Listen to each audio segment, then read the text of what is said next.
Over the past 30 years, computers have revolutionized our lives. They affect all of us. Some for the worse, but mostly for the better. Almost a year ago, my laptop changed my life, but for the worse. I was stuck in Salt Lake City for a week-long meeting. It was my first night away from home, and I called home as usual. And what was it? I got to enjoy watching a live sex show on my computer. Despite her advanced age, the woman on my little 14-inch screen had all the right curves in all the right places, hips and breasts. She leaned in slightly. Their lips met, and they shared a long, lustful kiss. After the kiss, they parted their embrace and changed positions. He was now lying on top of her in the missionary position. I had had enough. I logged out of the program and turned off the computer. I wasn't at all turned on by what I had just witnessed. In fact, the whole thing disgusted me. The woman on the screen was none other than my beautiful wife, Martha. And this intense sex was taking place in our home in Sacramento. Martha is a beautiful 47-year-old woman. After almost 25 years of marriage and 2 grown children, she is still a very sensual woman with all the right curves. I, Bob McLeod, a 49-year-old architect, loving husband for 25 years, and now a cuckold. I had known for some time that something was wrong between Martha and me. She was aloof, often distracted when alone with me, barely listened to me, and our lovemaking was sporadic at best. I was suspicious of her new habit of working late at work and on weekends. So as my trip approached, it became clear that I had to find a way to keep tabs on her while I was away. It wasn't very difficult, just expensive. I had several motion-activated video cameras installed throughout the house under the guise of a new security system. I could monitor each camera from anywhere in the world. In a way, I'm glad I discovered her cheating that night. After a few minutes of self-pity, my anger took over. With no outlet to let it out, that anger just raised my blood pressure to a new peak, and the first thing I realized, I was down. I knew something was wrong, very wrong. I had time to call 911, give them my number at the Hilton, and I passed out. I woke up later that night in the ICU. To make a long story short, a few days later, after numerous tests, I learned that I was suffering from a neglected stage of endocarditis. Most of my heart valves were severely damaged. In just a few days, I learned twice that my heart was broken. Figuratively speaking, I was heartbroken to discover that my 25-year marriage was over and that my loving wife was nothing but a cheating and lying whore. I was also literally heartbroken when I learned that I had very little to live without a heart transplant, a year at most. Under any other circumstances, I'm almost certain I would have chosen the long, slow road out of my marriage to Martha. But now, I had no time to waste. All alone, bedridden in an unfamiliar city hospital, all I could do was plan for the next few months. My last few months. Yes, I'm a cruel loser, and it's true that I mostly plan to get revenge on my wife and her lover. So sue me. I'm sure I won't be there if it goes to trial. It was only my aversion to firearms that kept me from flying home and shooting up the crime scene. Also the fact that I couldn't fly. I had to take a long ambulance ride all the way home. My brother Steve was very surprised when an ambulance pulled up to his house in Elk Grove, California. There was no way I was going home, and I didn't want to impose on my kids. That left my twin brother Steve. When a stranger or just an acquaintance looks at us, they can't tell us apart. But anyone close to us can spot the difference. One of the big differences is that I only have one kidney, just like Steve. But I have my right kidney, and he has his left kidney, my kidney. You see, in his early 20s, Steve traveled a lot. He didn't know he had a severe infection. He let it undermine his health for several months, and when the doctors found out, he was close to death from kidney failure. After several tests and surgery, he was back on his feet with one of my kidneys. No wonder I turned to him in my hour of need. I didn't have to ring a bell. As the medic was pushing me in my wheelchair toward the house, company policy since I can walk on my own, the front door opened and Steve came out. Bob, what the hell is going on? What is all this about? An ambulance and a wheelchair? Well, Steve, it's good to see you too, I said as I got out of the wheelchair. I turned to the medic to shake his hand. Thanks, buddy. Would you like to grab a coffee before heading back to Salt Lake City? No thanks. My wives are waiting for me, and I don't want to give them too much to complain about. One wife complaining is one thing, three is quite another, said the medic. I'll go. Take care of yourself. Poor man.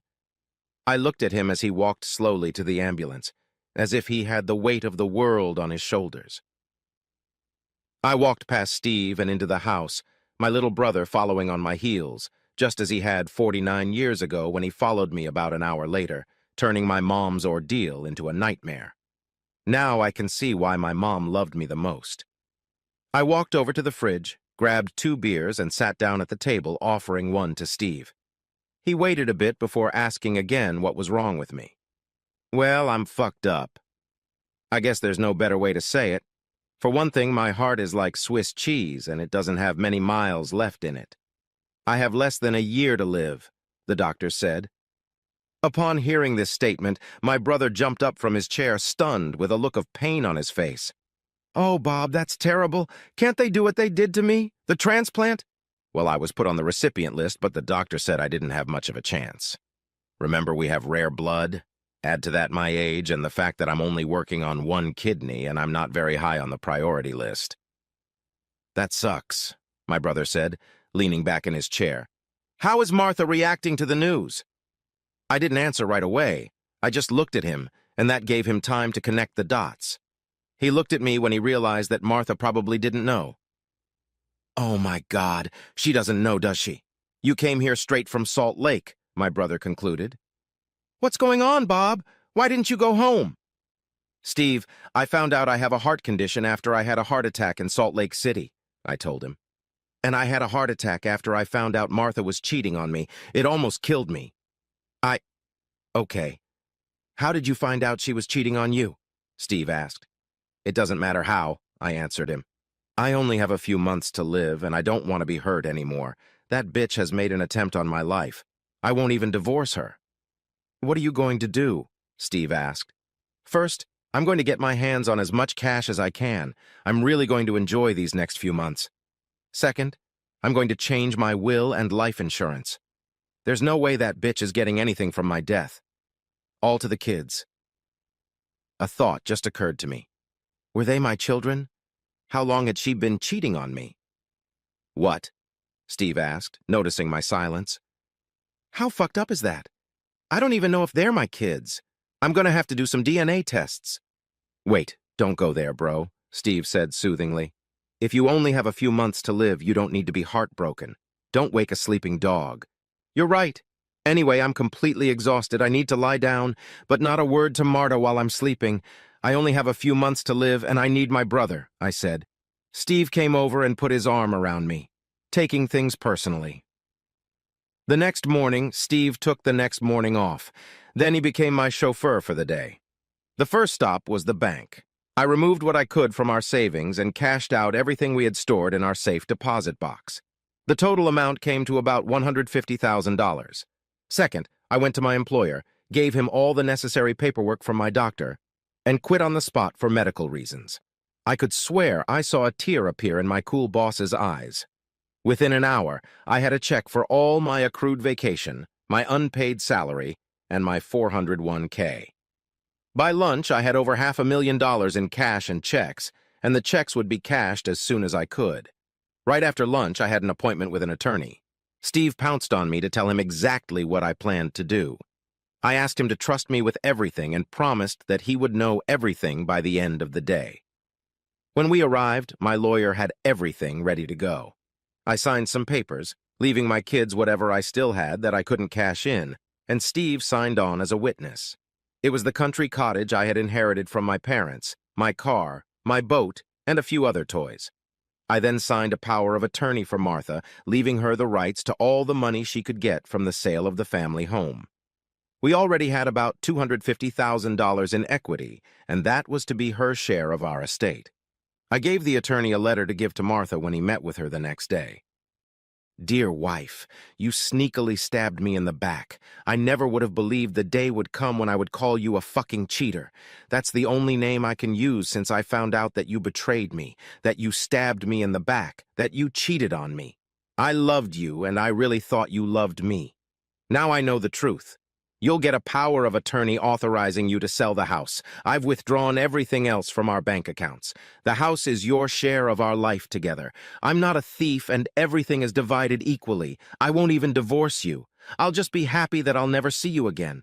I'll just leave you and hope you die in agony soon. Go to hell, Bob." Steve read over my shoulder as I wrote the letter. "Well, I see you're old enough not to let your pain dictate, my brother," Steve said with a sparkle in his eyes. "Dad always said you should never let your emotions run your life," I replied. I then went in to see my insurance agent to change the beneficiary of my life insurance. The benefit would be split between my 2 children. I didn't tell the poor guy that there was a good chance that his company would soon pay out on my policy. By the end of the day, I was exhausted again. Steve drove me back to his house as I really needed to rest. The next day I woke up early and looked at my brother as he was leaving for work. He offered to ask for another day off, but I insisted not to change his behavior too much. As soon as he left, I went back to my room, packed my things, and called a cab. 2 hours later, I was on a flight to Acapulco. I knew that Steve or the kids would never be able to keep a secret from Martha for long, and I was determined to spend the next few months away from this woman.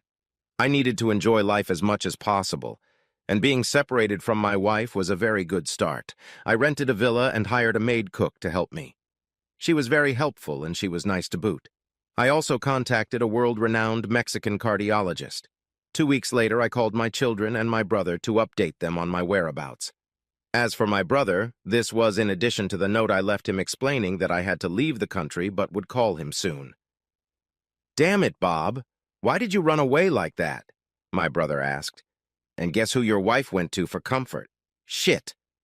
"It's all right, Steve. I know you can play the part of the considerate guy," I said. "Anyway, I'm calling to let you know that I'm living in Mexico and I'm loving it. The kids are coming to visit me next week, but they promised to keep it from their mom. What about you? Could you come over after that?" "It's a deal," my brother replied. "I'll take a vacation. Where are you?" "Just get on a plane to Acapulco, give me the flight number, and someone will come get you," I said. "You don't trust me to keep a secret, bro? It sounds like it's cloak and dagger." "I haven't even told the kids about it. I don't want to take any chances." I met Steve at the airport. We grabbed his bags and headed to the waiting limo. Our destination was a good hour's drive from Acapulco, practically in the countryside. As we approached Villa del Corazon, Steve was impressed. "Holy shit, Bob. Is this the villa you rented?" "No, it's an addition to my doctor's medical center. Sorry about that, but I had an appointment here the day you arrived," I said. "Come with me. The limo driver will take your luggage to my place while we wait for the doctor to examine me." We went inside, and the nurse led us to the reception area. We were the only customers. Shortly after she left, an orderly came in and offered us a drink. We both took a glass of fresh juice each. "Salud," I said, raising my glass toward my brother. "Salute!" I drained the glass of juice in one swift motion, and Steve followed suit. "So what's up with this doctor?" my brother asked. "Does he have a miracle cure that no one in the United States knows about?" "No, but he's a famous heart transplant surgeon." "Oh, I take it he's a very good surgeon?" "Well, I don't know if he is. I chose him because he has a rather vague sense of ethics," I said. Steve looked at me curiously. "I don't get it. Loose ethics? What do you mean by that?" "Well, for the right price, he doesn't care where the organ comes from, and for an extra fee, he gets it himself." Steve looked at me, shocked. "This isn't serious, Bob," he started to say. I don't feel so good. I'm dizzy." I got up and walked over to my brother. I took his hand. "Steve, you're my brother, and I'd do anything for you," I said, hoping to tell him everything before he passed out. "In fact, I already gave you one of my kidneys. And how did you repay me? By sleeping with my wife. You betrayed the man who saved your life, your own brother. For that, I want my kidney back, and while we're at it, I'm going to take your heart. It's payback time, brother. Our father always said we both had our hearts in the right place. That'll be true for you soon enough." I'm not sure he heard my last tirade. I rang the bell, and the orderlies came back into the room to get us ready. After many weeks of post-op recovery, I left Mexico and returned to California. I was still too weak to work, so I asked my children to let me live in a cottage. Most of my money was used up, but I still had enough left to live for a few more months without working. Because of my situation, I couldn't get any unemployment benefits or health insurance, Steve's disappearance did not go unnoticed. In fact, it was my dear wife who brought this fact to light. As soon as I arrived, the children informed me that everyone was looking for their Uncle Steve and that their mother had contacted the police. The following week, a police detective came to the cottage and asked if I had any information on Steve's whereabouts. I told him that the last time I had seen him in Mexico, he was alive and well, but that I had not heard from him since. The inspector, of course, smelled something wrong, but whatever it was in another country and there was nothing he could do about it. He showed up a few times just to see if I was going to break down and confess, but then his visits stopped. I knew the day would come when I would have to face my wife face to face. It was a warm summer day and I was working in the cottage, topless, painting an old barn. I didn't hear her approach. "So this is where you're hiding." "No, I'm not hiding," I said, not even turning around and applying paint to the wall. "Everyone who matters in my life is my 2 kids. They know where to find me." "And me, I don't count?" Martha asked. "Not anymore," was my simple answer. For a while, she sat in silence. "I never had a chance to tell you how sorry I am, Bob," she said very timidly. I realized that she would stay here unless I kicked her out. I put the brush back in the paint can and turned around. Her eyes nearly popped out of her orbits when she saw the very red T-shaped scar I had on my chest, the mark of my heart transplant story. "Look, if it makes you feel any better, just say your piece and then get the hell out of here. You have to realize that I don't give a damn about you now, one way or the other." I could see tears streaming down her face. But I also noticed that it left me without any emotion. None, no anger, no pity. Absolutely nothing. "What's that?" she asked, pointing her finger at my chest. My irritation rose. "It's just a scar. I needed a heart transplant and I got one." "Oh, that's all she said. Did the police ask about Steve?" "They did." "And what did you tell them?" "The truth. That I had no idea where he was, but that a piece of him would stay with me forever right here." And I tapped myself on my sternum where my new heart was. I turned around to grab my T-shirt. This was a mistake, as it gave Martha a good view of the scar from the newly opened access to my left kidney. What happened to the scar after kidney surgery? I was annoyed and made another mistake. "Yes, and I got my old kidney back," I said. It took a while for Martha to get the message. I saw her face go pale, and then she turned and ran away without even saying goodbye. Bitch. Good thing I didn't offer her one of my last beers. Shortly thereafter, I got the divorce papers, signed them, sent them back, and never saw her again. For those wondering, DNA showed that my children were indeed mine.